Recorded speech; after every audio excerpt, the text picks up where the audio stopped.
السلام علیکم۔ آپ اگر اسلام کو غور سے دیکھیں، مشاہدہ کریں اس کا، تو آپ کو پتہ چلے گا کہ تقریباً ہمارا جو 90% اسلام ہے وہ دعاؤں پر مشتمل ہے۔ مطلب کہ موسٹلی چیزیں جو بھی ہم اسلام میں عمل کرتے ہیں اس میں دعا شامل ہوتی ہے۔ مثال کے طور پر آپ نماز لے لیں، نماز میں دعائیں ہیں۔ آپ روزہ رکھتے ہیں تو روزہ رکھتے ہیں تو اس میں بھی دعائیں ہیں شروع میں۔ اس کے علاوہ پھر پورے یعنی کہ روزے کا جو دورانیہ ہے اس میں سارے جتنے بھی اعمال کرنے کے حکم ہیں وہ سارے جو ہیں، جتنے سنت عمل ہیں وہ سب دعائیں ہیں تقریباً۔ اس کے بعد روزہ کھلنے کے لیے پھر دعا ہے۔ اس کے علاوہ اور کوئی آپ مطلب کہ کوئی صدقہ خیرات کرتے ہیں تو اس کے لیے بھی دعا ہے۔ اور اس کے علاوہ قربانی کی جو عید آتی ہے اس میں ہم دعا پڑھتے ہیں، پہلے پھر قربانی کرتے ہیں۔ اسی طرح عید کا کوئی بھی تہوار آتا ہے تو اس میں ہم پہلے عید کی نماز کے لیے جاتے ہیں، وہاں دعا بہت ضروری ہے، ہم دعا مانگتے ہیں۔ اور جتنی بھی نمازیں ہیں، نماز میں جتنے بھی ہم پڑھتے ہیں یہ سب دعائیں ہیں۔ نماز کے اندر جتنا بھی ہم پڑھ رہے ہوتے ہیں سب دعاؤں پر مشتمل ہے۔ تو آپ مطلب کہ اگر تھوڑا سا غور کریں تو ایک مسلمان کی زندگی جو ہے وہ 2400 گھنٹے ان دعاؤں پر ہی چلتی ہے۔ مطلب کہ اب ایک مسلمان صبح اٹھتا ہے تو وہ صبح اٹھنے کی دعا پڑھتا ہے، الحمد للہ الذی احیانا بعد ما اماتنا والیہ النشور۔ اس کے بعد پھر وہ کچھ کھانا شروع کرتا ہے، یا مطلب جیسے صبح کا ناشتہ وغیرہ کرتا ہے، پھر وہ بسم اللہ پڑھتا ہے، بسم اللہ برکت اللہ پڑھ لیتا ہے۔ اس کے بعد جب ختم کرتا ہے کھانا پھر الحمد للہ پڑھتا ہے، الحمد للہ الذی اطعمنا وسقانا وجعلنا من المسلمین۔ اس کے علاوہ پھر وہ جب مطلب کہ چلنے لگتا ہے، اپنے گھر سے جاتا ہے تو گھر سے نکلنے کے لیے دعا پڑھ لیتا ہے، بسم اللہ توکلت علی اللہ ولا حول ولا قوۃ الا باللہ۔ اس کے علاوہ اگر وہ گھر میں سیڑھیاں ہیں، زینے ہیں، اگر وہ چڑھ رہا ہے اس پر تو پھر چڑھنے کی دعا ہے اللہ اکبر۔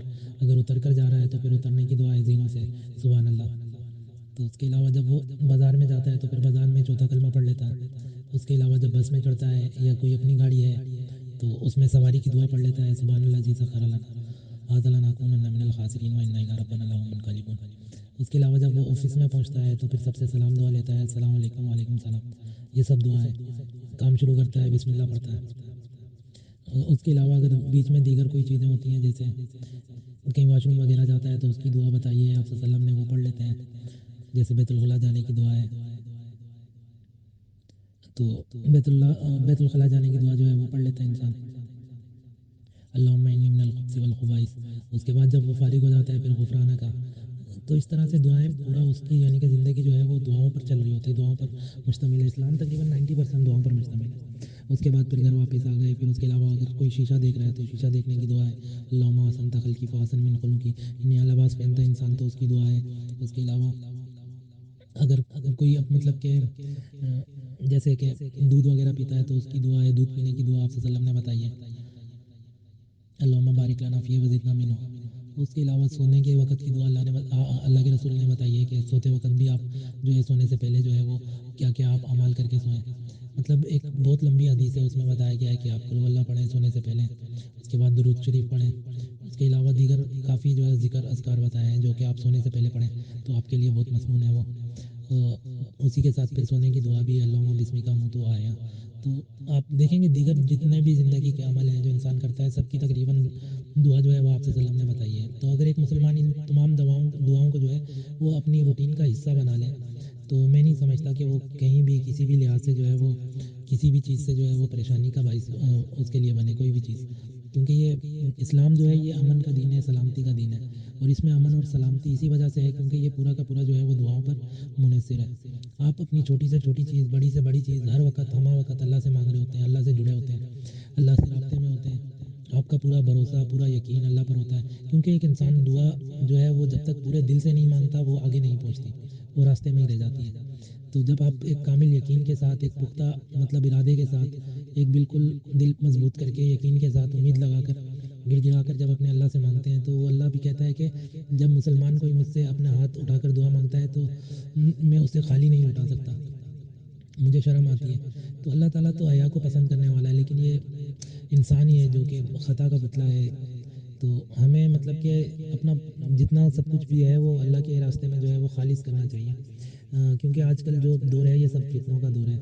آپ صلی اللہ علیہ وسلم کی ایک حدیث میرے ذہن میں آ رہی ہے کہ آپ صلی اللہ علیہ وسلم نے فرمایا تھا کہ جو بعد کا زمانہ ہوگا وہ مسلمانوں کے لیے جو ہے وہ بہت ہی مطلب کہ پریشانی کا زمانہ ہوگا، بہت ہی ان کے لیے مشکل وقت ہوگا، ان کے لیے جو ہے وہ بہت ہی مشکلات کا زمانہ ہوگا۔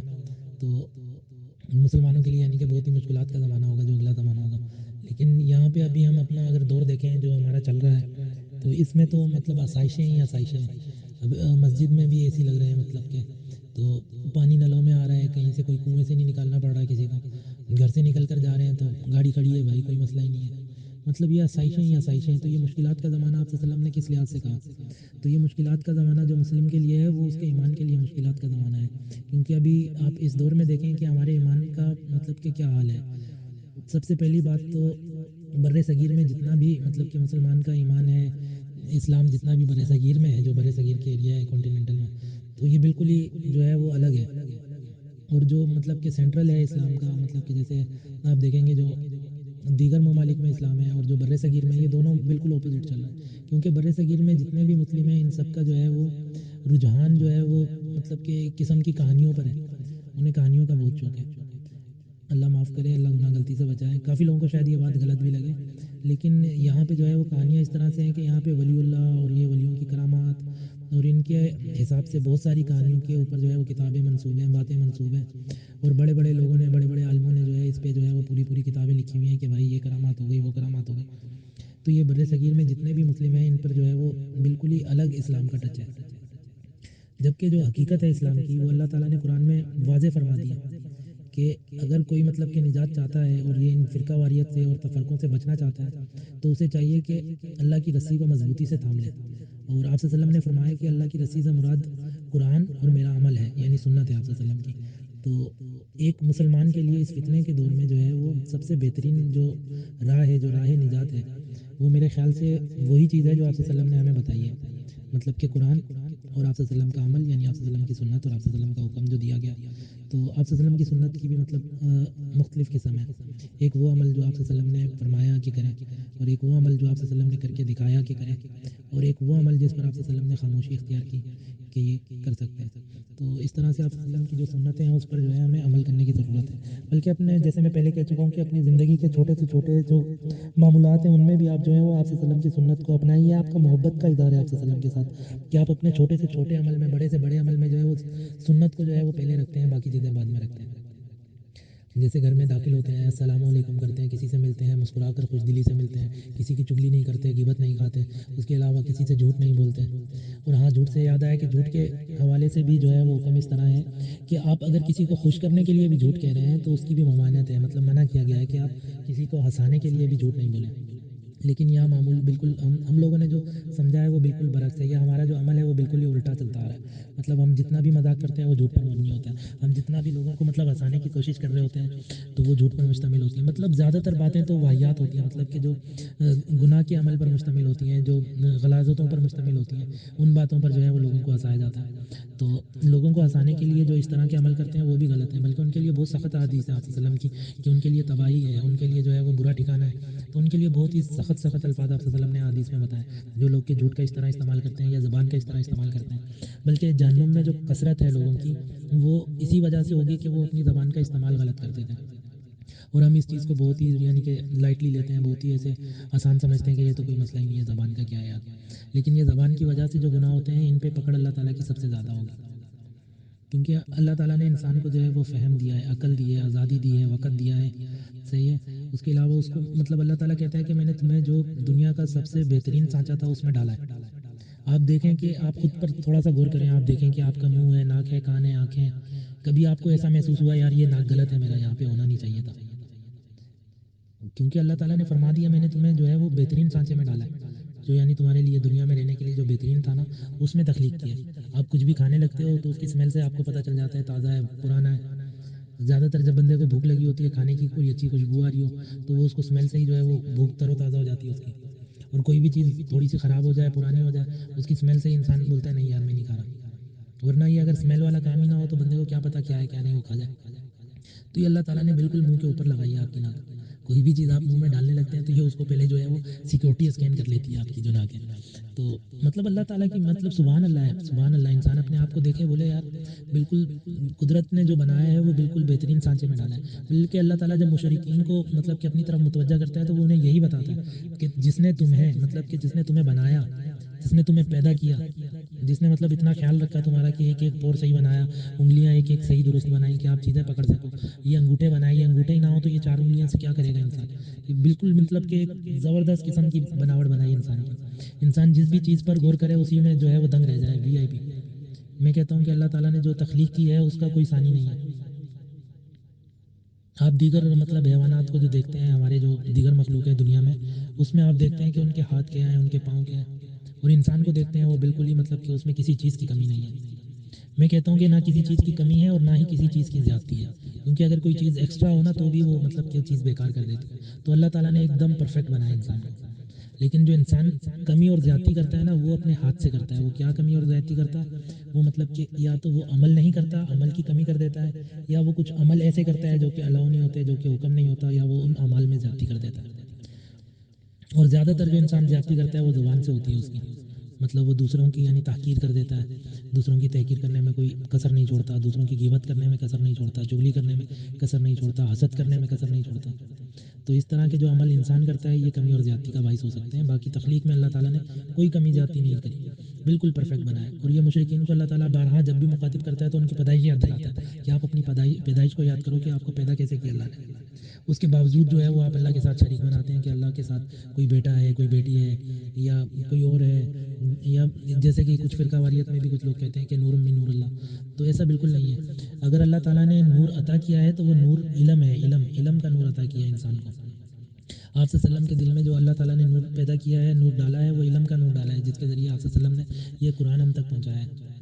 اور اللہ تعالیٰ نے قرآن میں یہ آیتوں میں واضح کر دیا ہے اس چیز کو کہ یہ آپ صلی اللہ علیہ وسلم جو ہے یہ انسانوں میں بہترین ہے، بہترین۔ مطلب ایک چیز کو اگر آپ انسانوں میں گنتی نہیں کرو گے تو وہ اس کی بہترین کیسے بنیں گے؟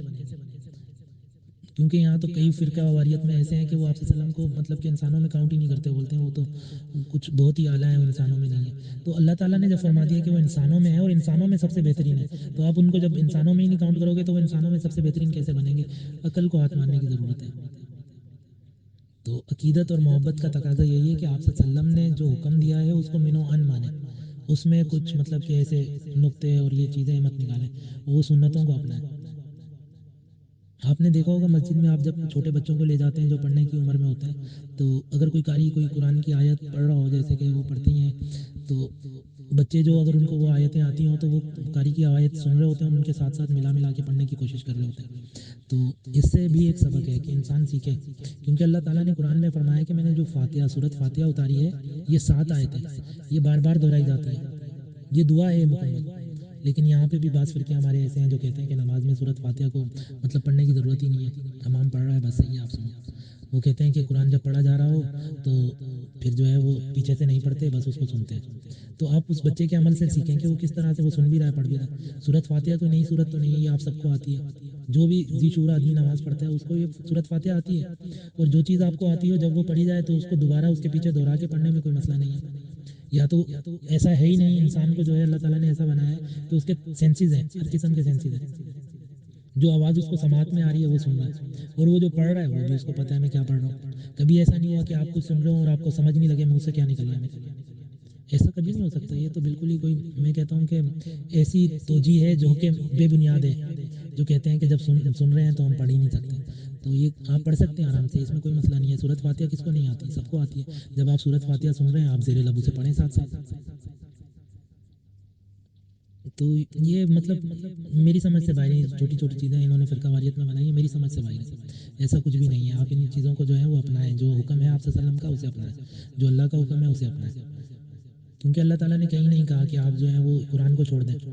اور جتنے بھی فرقہ واریت میں یہ لوگ جن کو مانتے ہیں انہوں نے بھی کبھی نہیں کہا کہ ہماری باتوں کو آپ پکڑیں یا ہماری باتوں کو مانیں، کیونکہ میں نے دیکھا ہے اکثر لوگوں کا نقطہ نظر یہ ہے کہ آپ کیا ان سے زیادہ عالم ہیں، کیونکہ وہ تو اس وقت کے عالم تھے جنہوں نے یہ فرقے بنائے ہیں، جنہوں نے یہ فقے بنائے۔ تو میں کہتا ہوں کہ یہ فقے جتنے بھی بنائے میں یہ نہیں کہہ رہا کہ غلط ہے، لیکن ان پر عمل آپ کس لحاظ سے کر رہے ہیں۔ جب عمل کے لیے قرآن آپ کے سامنے واضح ہے، جب عمل کے لیے آپ صلی اللہ علیہ وسلم کا عمل آپ کے سامنے واضح ہے، تو پھر آپ فقے پر کیوں جا رہے ہیں؟ یا تو ایک چیز واضح نہ ہو تو پھر آپ فقے پہ چلیں، جب ایک چیز واضح ہے تو پھر آپ فقے پہ کیوں جا رہے ہیں؟ جب آپ صلی اللہ علیہ وسلم کے عمل میں ایک چیز آ گئی تو آپ اس کو اپنائیں، جب ایک چیز قرآن کے اندر آ گئی تو آپ اس چیز کو اپنائیں۔ تو یہ فقے پہ جانے والی بات سمجھ سے غلط ہے۔ تو میرے لحاظ سے تو یہی بہتر ہے کہ آپ جو اللہ نے حکم دیا ہے کہ قرآن اور آپ صلی اللہ علیہ وسلم کی سنت کو اپنائیں تو اسی پر عمل پیرا ہوں اور اسی کو اپنائیں، اسی کی کوشش کریں، یہی ہمیں اس فتنے کے دور سے نجات دلا سکتی ہے۔ باقی جہاں تک دعاؤں کی بات ہو رہی تھی تو میں یہ کہہ رہا تھا کہ اسلام جو ہے وہ 90% جو ہے وہ دعاؤں پر مشتمل ہے، تو آپ اپنی روزمرہ کی زندگی میں دعاؤں کو معمول بنائیں اور کوشش کریں زیادہ سے زیادہ دعائیں پڑھیں، ذکر اذکار پڑھیں، تو یہ آپ کے دل کو جو ہے منور کرتا ہے۔ جو ذکر اذکار ہیں وہ آپ کو اللہ کے قریب کرتے ہیں، اللہ کے دوست بناتے ہیں۔ اللہ کہتا ہے کہ میں تو انسان کے لیے بیٹھا ہوں، یہ انسان ہی ہے جو میرے لیے نہیں آتا۔ تو اللہ تعالیٰ غافل نہیں ہے انسان سے، اللہ پکار سننے والا ہے، بلکہ اگر کوئی اللہ کا یعنی کہ یاد کرنے والا اللہ کو پکارتا ہے تو اللہ ایک بار لبیک کہتا ہے، اور جب کوئی بھولا بھٹکا بسرا ایک بار اللہ کو یاد کرتا ہے پکارتا ہے تو اللہ 3 بار لبیک کہتا ہے، کیونکہ اللہ تعالیٰ کہتا ہے کہ جس نے مجھے پکارا ہے اس نے مجھے یقین سے پکارا ہے، اور میں اس کے یقین کو جو ہے وہ ٹھیس نہیں پہنچا سکتا، میں اس کو کہتا ہوں لبیک لبیک لبیک۔ تو اللہ تو آپ کے لیے بیٹھا ہے، آپ ہی جو ہے وہ اپنا وقت جو ہے وہ فضول کاموں میں ضائع کر رہے ہیں، آگے پیچھے کی چیزوں میں ضائع کر رہے ہیں۔ تو اپنے جو ہے دل کو خالص کریں اور جو ہے وہ اپنی سوچ کو سمجھ کو ان چیزوں پر کریں کہ اللہ تعالیٰ نے کیا حکم دیا ہے، آپ صلی اللہ علیہ وسلم نے کیا سنت عمل کیا ہمارے لیے کیا ہے، تو ان پر آپ غور کریں اور ان کو اپنائیں، اپنی زندگی کا معمول بنائیں۔ باقی یہ چھوٹے چھوٹے نقطوں پر جو یہ فقہ آپ پیچھے پڑ جاتے ہیں کہ یہ چیز کرو وہ چیز کرو، یوں نہیں کرو ایسے نہیں کرو، تو ان چیزوں کو جو ہے وہ آپ چھوڑ دیں، آپ ان چیزوں کو اپنائیں جو قرآن میں حکم ہے، جو رسول صلی اللہ علیہ وسلم کی سنت میں حکم ہے۔ تو یہ آج کی تو قسط مجھے لگ رہا ہے کہ جو ہمارا پچھلا ٹاپک چلا آ رہا تھا اس سے بالکل الگ ہے، لیکن یہ ہے کہ یہ ضروری تھی اس لیے میں نے اس کو جو ہے وہ شامل کیا۔ تو یہ اس قسط کے بعد ہم واپس اپنے ٹاپک کو ہی آگے بڑھائیں گے انشاءاللہ۔ تو ابھی اس میں مزید اضافہ یہ ہے کہ میں نے دیکھا ہے کہ کچھ لوگ جو دعا مانگتے ہیں تو وہ دعاؤں میں کچھ ایسی چیزیں مانگ رہے ہوتے ہیں جو کہ جائز ہی نہیں ہوتی، مطلب وہ کسی اور کا حق اپنے لیے مانگ رہے ہوں گے، یا وہ کچھ ایسا مانگ رہے ہوں گے جو کہ بالکل ہی گناہ کے کاموں میں ہوگا، تو اور بعد میں کہیں گے پھر ہماری دعا نہیں قبول۔ تو آپ جب اس طرح کی مطلب کہ ناجائز دعائیں مانگیں گی وہ تو اوپر تک پہنچیں گی نہیں، وہ تو راستے سے ہی واپس آ جائیں گی، تو اس طرح کی دعائیں تو قبول ہونے کے قریب ہی نہیں ہیں۔ آپ جب بھی دعا مانگیں تو اپنی ضرورت کے لیے مانگیں، صحیح ہے، اپنے بھائی کی ضرورت کے لیے مانگیں، اپنے اہل و عیال کی جو ہے وہ صحت کی عافیت کی ان کی ضرورت کے لیے مانگیں۔ تو بلکہ سب سے بہتر یہ ہے کہ آپ دعا کا جو شروعات ہے وہ جو ہم سے مطلب عقیدت ہے، جن سے آپ کو محبت ہے ان کے لیے دعا مانگ کر شروع کریں۔ جیسے آپ صلی اللہ علیہ وسلم کی ذات ہے ان کے لیے آپ درود پڑھیں پہلے شروع میں، ان کے لیے دعا کریں، اس کے بعد صحابہ کے لیے کریں، اس کے بعد پھر جو ہے وہ آپ اپنے گھر والوں کے لیے، والدین کے لیے، پھر اپنے بچوں کے لیے، جیسے بھی، تو اس طرح سے دعا کا مطلب تھوڑا سا طریقہ کار بنائیں، تھوڑا معمول بنائیں، اور ضرورت کی چیزیں مانگیں، آسائشیں مت مانگیں دعاؤں میں، آسائشیں جو ہیں وہ دعاؤں کی زینت نہیں بنائیں آسائشوں کو، کیونکہ اللہ تعالیٰ تو بارہا فرماتا ہے کہ دنیا میں جتنی بھی آسائشیں ہیں، یہ جتنا بھی نمود و نمائش ہے، یہ ساری چیزیں جو ہیں یہ آپ لوگوں کا ایک امتحان ہے، یہ آپ لوگوں کو پرکھنے کے لیے، آپ کو جانچنے کے لیے، آپ کو دیکھنے کے لیے، آپ کی ثابت قدمی چیک کرنے کے لیے بنایا گیا۔ اور جو آپ صلی اللہ علیہ وسلم نے فرمایا تھا کہ آگے کا دور مشکل ہے، مشکلات میں بھرا ہوا ہے، وہ ایمان کے لحاظ سے ہی مشکلات میں ہے، وہ ایمان کے لحاظ سے ہی وہ فتنوں کا دور ہے، کیونکہ اس میں جو ہے وہ آپ دیکھیں گے اسلام کی کتنی شاخیں بن چکی ہیں، کتنے فرقے بن چکے ہیں، بلکہ کئی لوگ تو کہتے ہیں کہ آپ صلی اللہ علیہ وسلم نے فرمایا ہے کہ فرقوں میں سے ہی ایک فرقہ جو ہے وہ درست ہوگا، مطلب کہ 72 فرقے بنیں گے تو 72 فرقوں میں سے ایک فرقہ صحیح ہوگا، ہم تو انہیں کو ڈھونڈ رہے ہیں، اسی لیے اتنے فرقے بن رہے ہیں، یہ تو ہم ان کی حدیث کو چلا رہے ہیں اسی لیے اتنے فرقے بن رہے ہیں۔ تو میں یہ نہیں کہتا کہ حدیث غلط ہے، حدیث بالکل درست ہے، 100% درست ہے، کیونکہ آپ صلی اللہ علیہ وسلم نے جو بات فرما دی وہ بالکل من و عن درست ہے، لیکن آپ کا جو عمل ہے، آپ کی جو کوشش ہے، آپ کی جو نیت ہے، وہ آپ کی جو ہے وہ کوشش کو دکھاتی ہے، آپ کی نیت کو دکھاتی ہے، مطلب کہ آپ کا عمل کیا کیا کیا کرنا چاہ رہے ہیں آپ، مطلب آپ کون سے فرقے کو ماننا چاہ رہے ہیں جس میں صلاحیت ہی جو ہے وہ فقہ کی ہو، مطلب ایک چیز کی زیادتی ہو جس چیز میں آپ کو کس چیز سے سمجھاؤں، کس طرح سمجھاؤں، مثال کے طور پر جیسے کہ ایک سیدھی لائن چل رہی ہے، صحیح ہے، اب اس لائن کے اندر سے جو ہے وہ 5 6 17 18 19 20 جتنے فرقے نکلتے جا رہے ہیں، یہ اب سیدھا راستہ تو نہیں ہے نا، یہ تو سب بھٹکنے والے راستے ہیں، کیونکہ آپ صلی اللہ علیہ وسلم نے فرمایا کہ ایک ہی راستہ ہے جو سیدھا ہے، ایک ہی فرقہ ہے جو جنت میں جائے گا ان میں سے، تو اب یہ 72 فرقے جو بنے تو سمجھ لو یہ ایک سیدھی لائن میں سے 72 لائنیں آگے پیچھے نکل گئی، کوئی ترچھی جا رہی ہے، کوئی دائیں جا رہی ہے، کوئی واپس پلٹ رہی ہے، کوئی آڑی ہو رہی ہے، اور ایک ہی لائن ہے جو بالکل اسٹریٹ چل رہی ہے، اور اس کی پہچان آپ صلی اللہ علیہ وسلم نے کیا بتائی کہ وہ کیا ہوگی لائن، اس میں فرقے میں کیا ہوگا، اس میں یہ ہوگا کہ وہ قرآن پر ہوں گے، وہ حدیث پر ہوں گے۔ تو آپ دیکھیں اپنے ارد گرد دیکھیں کہ کون ہے ایسا جو قرآن پر ہے، جو حدیث پر ہے۔ آپ صلی اللہ علیہ وسلم نے یہ نہیں فرمایا کہ وہ جو فرقہ ہے اس کی پہچان ہی ہوگی کہ وہ فقہ پر ہوں گے، یا وہ جو صحیح ہوگا وہ جو ہے وہ کسی ولی پر ہوں گے، یا کسی مطلب کہ کسی ایسے شخص پر ہوں گے جو تعویلیں بناتا ہوگا اسلام میں، مطلب ایسا تو کچھ بھی نہیں ہے نا، تیسری چیز تو آپ صلی اللہ علیہ وسلم نے بتائی نہیں، بس یہی بولا ہے کہ قرآن پر ہوں گے اور